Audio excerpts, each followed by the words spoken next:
उत्तर प्रदेश विधानसभा चुनाव के रण में सियासी दिग्गज मतदाताओं को लुभाने के लिए जमकर पसीना बहा रहे हैं। इसी कड़ी में सक्रिय राजनीति से दूर रहने वाली आरएलडी सुप्रीमो जयंत चौधरी की पत्नी चारू चौधरी भी चुनावी अखाड़े में नजर आई। चारू गाजियाबाद में रालोद के लिए वोट मांगती दिखी। उन्होंने मोदी नगर से राष्ट्रीय लोकदल के उम्मीदवार सुरेश शर्मा को जिताने की अपील की। इस मौके पर पूर्व प्रधानमंत्री चौधरी चरण सिंह का जिक्र करते हुए उन्होंने कहा कि वो घर संभाल रही हैं, जयंत जी पार्टी संभाल रहे हैं। उन्हें आशा है कि जनता उनकी विरासत संभालेंगी। हमने भी अपने चौधरी साहब को खोया है। सब पे जिम्मेदारियां बढ़ गई हैं।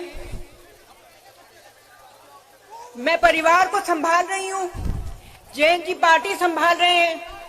उम्मीद करती हूं उनकी विरासत को आप संभालेंगे।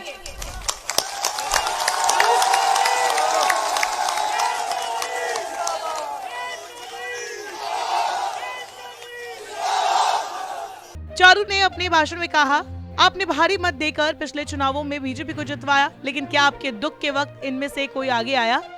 सबने गंगा में तैरती लाशों को देखा।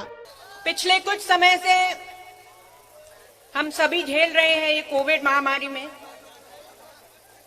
आपने भी टीवी में सुना होगा, उत्तर प्रदेश की सरकार, सीएम साहब खुद ही अपनी पीठ थपथपा रहे हैं। मैं जानती नहीं यहां आपका भोजपुर में क्या अनुभव रहा है, लेकिन हमने जो देखा है, पढ़ा है, समझा है, पूरे प्रदेश में लोग दवाइयों के लिए परेशान थे, लोग अस्पताल में भर्तियों के लिए परेशान थे, यहां तक कि अगर घर में किसी का निधन हो गया तो हम अंतिम संस्कार करने के लिए भी परेशान थे। सबने देखा था किस तरह गंगा में लाशें लापता तैर रही थी।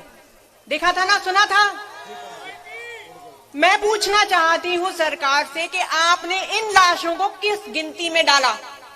सरकार बोल रही थी ना कि सारे देश के मुकाबले उत्तर प्रदेश में सबसे बढ़िया प्रबंध रहा, उत्तर प्रदेश में सबसे कम लाश जाने गई। तो मैं आपको ये याद दिलाना चाहती हूं कि इस शाबाशी के वो हकदार नहीं है। सबने किसी ना किसी को खोया कोविड में। हमने भी अपने चौधरी साहब को खोया है। बता दें कि चारू चौधरी इससे पहले 2012 में चुनाव प्रचार करते हुए सामने आई थी। उस वक्त जयंत चौधरी मथुरा से सांसद हुआ करते थे और वो मथुरा से विधानसभा का चुनाव भी लड़े थे। इसमें उन्हें जीत भी हासिल हुई थी। वही इस बार लगातार 3 चुनाव हार चुके आरएलडी सुप्रीमो जयंत चौधरी पर अपने दादा की विरासत को आगे बढ़ाने की चुनौती होगी।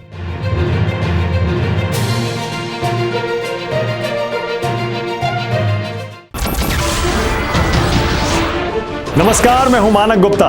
अगर आपको हमारा ये वीडियो पसंद आया हो तो इसे लाइक और शेयर जरूर करें, और हाँ, हमें सब्सक्राइब और फॉलो करना ना भूलें ताकि आप देश और दुनिया की कोई खबर मिस ना करें। तो जुड़े रहिए हमारे साथ और देखते रहिए News 24।